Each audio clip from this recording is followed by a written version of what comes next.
hablamos del primer Fórmula 1 que nos trajo realmente las técnicas del efecto suelo. El genio Colin Chapman, que ya venía 2 décadas estando a la cabeza de las mejores innovaciones históricas de la categoría reina, asaltó las parrillas con una de las mayores revoluciones aerodinámicas que han existido.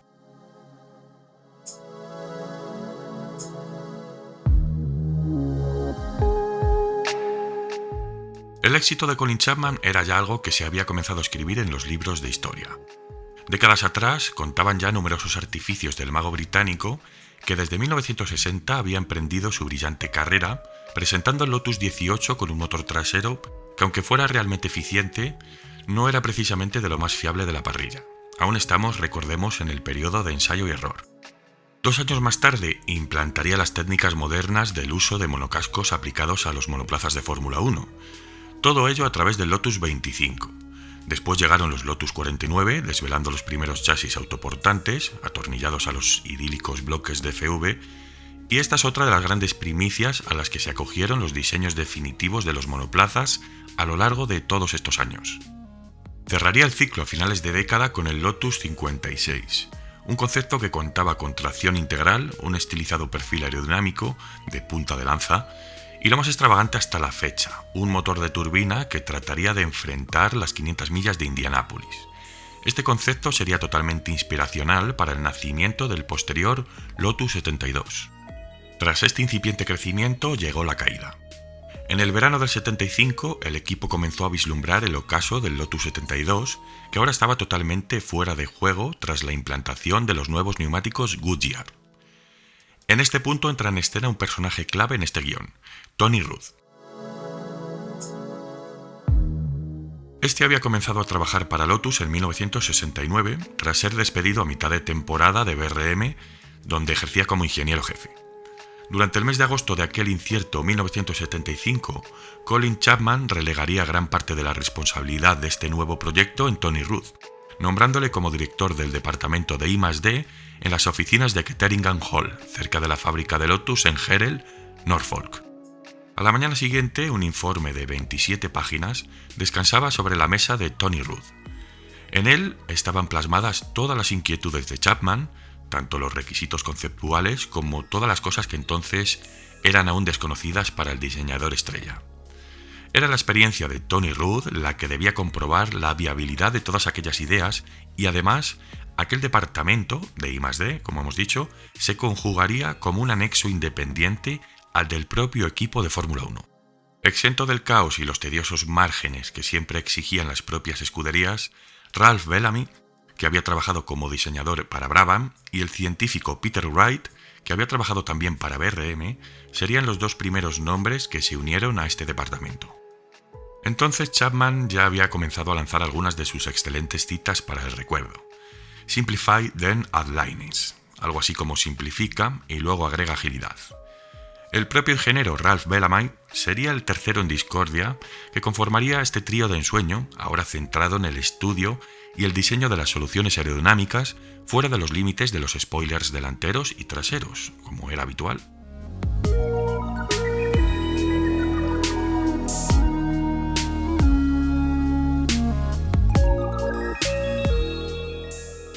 Durante su estancia en BRM ya habían estado estudiando el uso de alerones más cortos, adosados al monocasco central, algo que teóricamente debía barrer las turbulencias que se formaban entre el tren delantero y el trasero. Esto era una solución similar a la ejecutada por el talentoso ingeniero Robin Heard en el March 701 de 1970, aunque con diferentes intenciones. Dicho esto, Heard no era el primer diseñador que se involucraba en los estudios aerodinámicos de las diferentes partes de un monoplaza. De hecho, ya prácticamente todos los equipos habían estado tanteando esta materia. Sin embargo, quizás el único en obtener resultados notables hasta la fecha habría sido Gordon Murray en el Brabham BT46 presentado en 1978. De hecho, estas gestiones aerodinámicas estaban centradas principalmente en el flujo de aire debajo del monoplaza. Bueno, pues en este punto un nuevo integrante llegaría al departamento de I+D de Lotus y se trataba de Charlie Prior, un diseñador que estuvo presente durante la gestación de los primeros patrones del icónico Lotus Esprit. Tras realizarse diferentes modelos a escala, comenzarían los estudios en el túnel de viento de los que era responsable, en este caso, el especialista en la materia Peter Wright. Todos estos ensayos tendrían lugar en el Imperial College de Londres, donde al parecer existía un túnel de viento con una cinta móvil que equivaldría a la propia superficie de la pista a altas velocidades y, por tanto, también simularía, en cierto modo, las turbulencias. Según iban avanzando los diferentes departamentos, se prestaría una atención especial a la ubicación de los radiadores.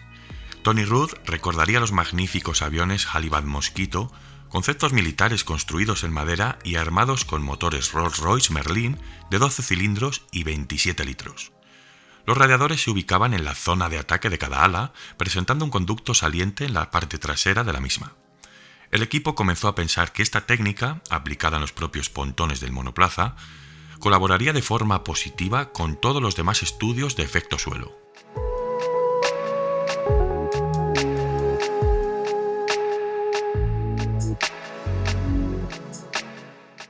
Cuando se aplicó el esquema sobre una unidad destinada al túnel de viento, Rudd recibió una llamada del Imperial College.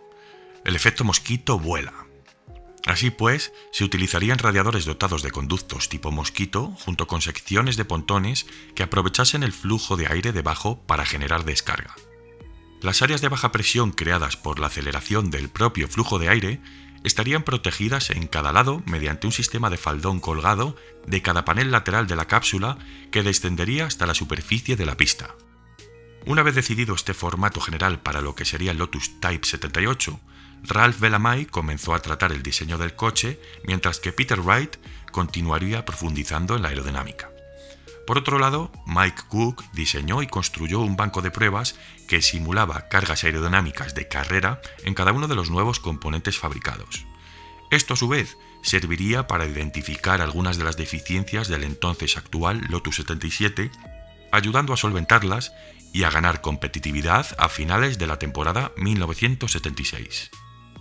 Con los bocetos de Bellamy finiquitados, Martin Olivier se veía ultimando los detalles más importantes del bastidor, como la suspensión en un proceso de innovaciones técnicas móviles y fusiones estructurales. El primer prototipo estaría listo para echar a rodar. Este primer chasis del Lotus 78, fijado o sellado como JPS-15, hacía honor a la preciosa librea de John Player Special, una de las mejores libreas de la historia, en mi opinión, Aunque este primer chasis aún no incorporaba la caja de cambios original, ya que aún estaba siendo desarrollada por Lotus, Eddie Dennis, uno de los ayudantes de taller de Ketteringham, se aventuró a conducir el coche. Posteriormente, Mario Andretti se mostraría muy emocionado con el comportamiento del conjunto, a pesar de que también habían tenido que realizar los primeros tests utilizando unos neumáticos Goodyear que no correspondían con el modelo. Nigel Bennett, el conocido ingeniero de neumáticos, estaba allí presente autorizando todas estas operaciones, a pesar de haber trabajado durante una larga temporada para Firestone.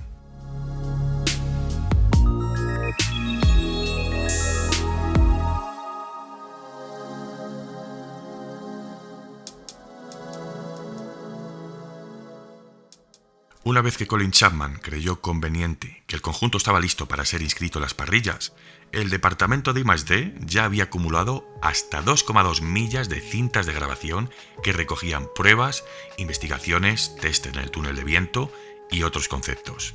Casi nada. Sin embargo, una vez iniciados los diferentes tests, los valores aerodinámicos desvelados fueron entre un 25 y un 30% menores de lo previsto. El 21 de diciembre de 1976, un segundo chasis, JPS-16, sería desvelado en la recepción del Hotel Royal Garden de Londres. Todo el diseño y la distribución del nuevo Lotus era algo mágico. Sus alforjas laterales, que además arropaban los tanques de combustible próximos en la zona aerodinámica de la parte trasera y en torno al centro de gravedad del automóvil, y por delante los radiadores mosquito que expulsaban el aire hacia arriba a través de las rejillas de ventilación en la parte superior de las alforjas. El montar los radiadores laterales justo detrás de la suspensión delantera incrementó la tendencia del peso hacia adelante, que además era realzada por el enfriador de aceite que también se ubicaba en la nariz, en la zona frontal. A todo esto había que añadirle la posición del piloto, que también era bastante adelantada. Entonces, concentraron la carga de combustible alrededor del centro de gravedad del automóvil y, tras probar hasta con 7 geometrías diferentes de suspensión trasera, los pilotos no veían mejoras. La solución final sería incrementar la vía delantera hasta el máximo permitido por el reglamento, y así el agarre del tren delantero del Lotus 78 se presentó como el más eficiente que los pilotos habían probado hasta la fecha. A su vez, esto permitió el uso de diferenciales con un porcentaje de deslizamiento casi nulo para limitar el patinaje de las ruedas.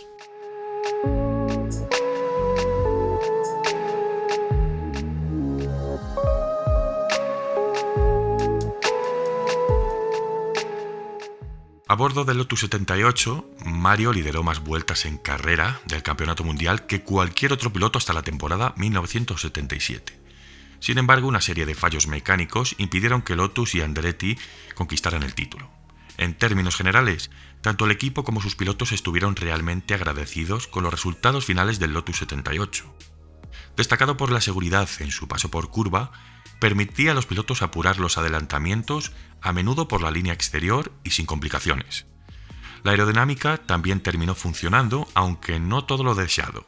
Sin embargo, el objetivo final sí que se cumplió: volver a poner a Lotus en el arduo mapa de la Fórmula 1.